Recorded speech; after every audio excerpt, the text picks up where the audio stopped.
Welcome back to another episode of The Hero's Path, a series in which we follow the journeys the different heroes, champions, and other key figures underwent during the rise of Ganon, otherwise known as the Great Calamity. If you haven't seen any of the previous parts, this video might confuse you, as it skips any introduction and jumps right into the story events taking place at the moment the disaster starts. In that case, I advise you to watch the episode about Link and Zelda first, as that one gives a more thorough introduction to the series and its purpose. Joining me today is Breath of the Wild scientist Croton, who is best known for his amazing videos about the stats, analysis, and the inner workings of the game. If you are unfamiliar with his channel, I highly recommend giving his content a watch. Links to his channel and one of his videos will be in the description and the end card as per tradition in this series. With that said, let's get back to business.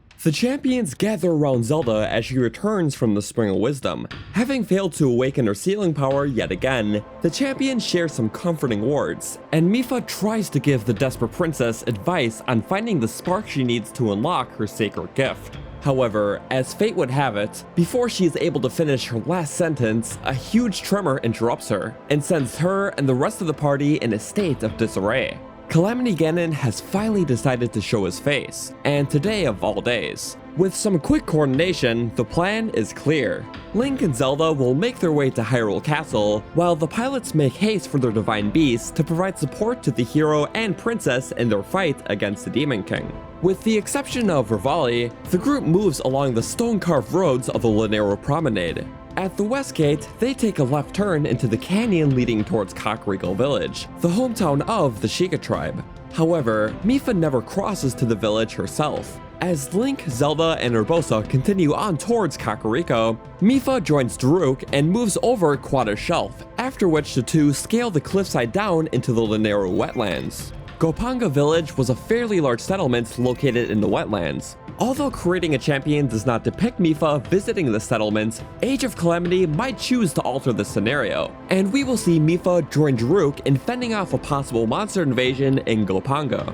This means that we might get to choose between one of the two characters in this mission, providing the player the option to play as their champion of choice.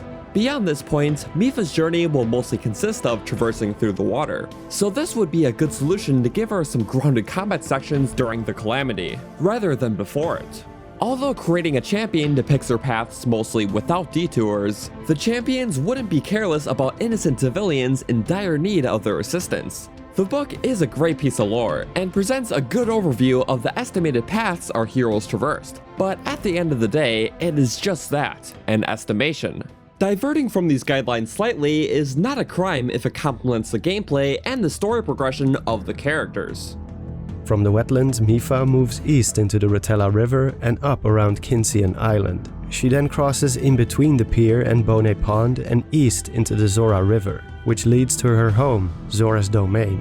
If Age of Calamity wants to stick to the core story events established in Breath of the Wild, Mipha should never encounter a single guardian on her journey. Not only is it far too early for any guardians to have arrived this far from the castle, but Zora's Domain nor its surrounding rivers or lakes were ever reached by the automata. Similar to Kakariko Village, the domain is obscured from view and hidden away from sight by a natural border of mountains and cliffs, making it one of the safer places during the Calamity. The closest dead guardian we can find to the home of the Zora lies east of Bone Pond, close to what will later be the location of the Lanayru Tower in the Era of the Wild. This location is still a long ways away from Zora's Domain, and most likely just a leftover of the army that torched Kaponga Village or more garrisoned to the west of the wetlands. No other guardian husks are found beyond this point.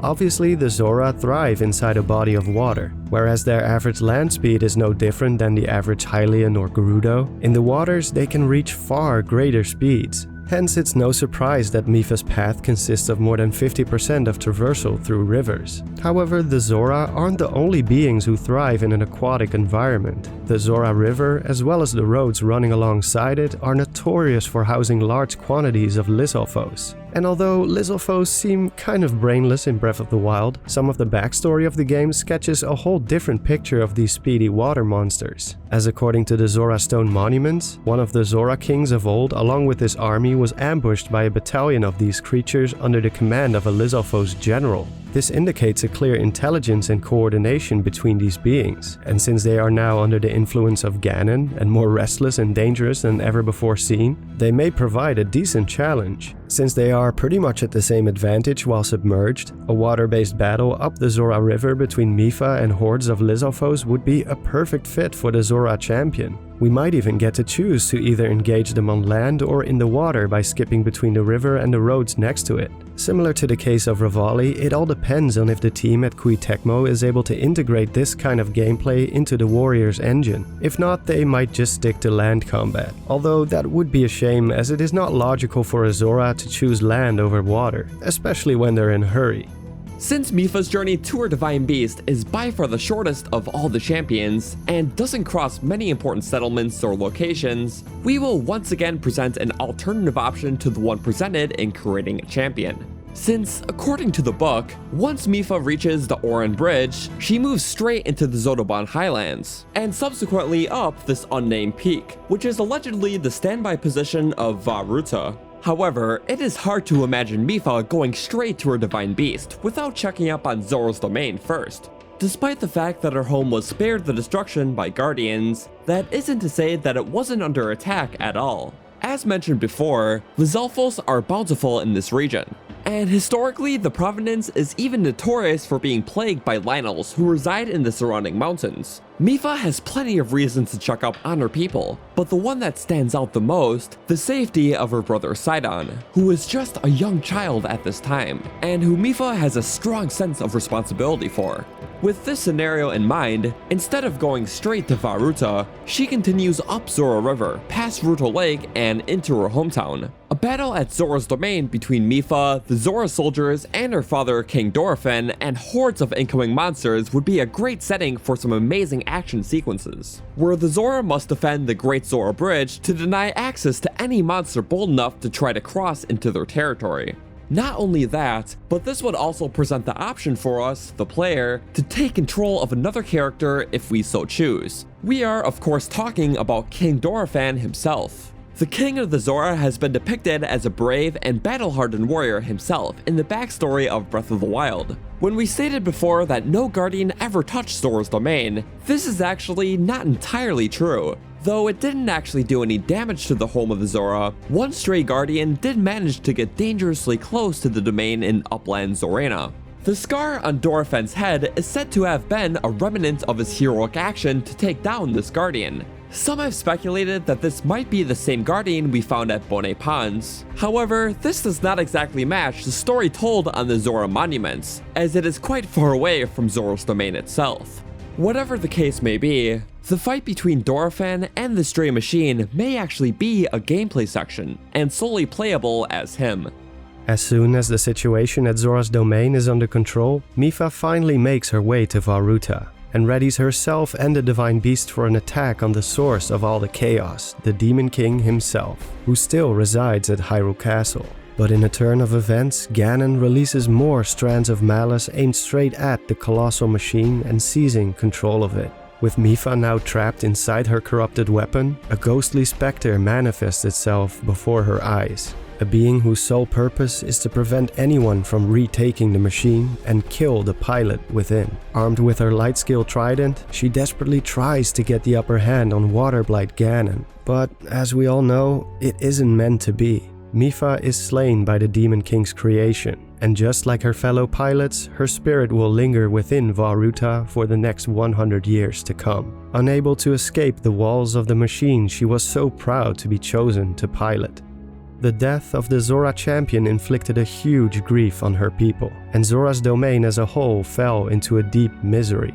In the days after Zelda sacrificed herself to seal away Calamity Ganon and the flames of war slowly extinguished, The Zora people plan to send Mipha's trident drifting down Zora River as a way to repose her soul. However, this act of remorse is interrupted by Mipha's voice, who says that the trident and her are one, and urges her fellow Zora not to grieve over her loss, but rather to remember it. Since that moment, her trident is kept safe and cherished, and a statue in her honor is built, which to this day decorates the central square of the domain.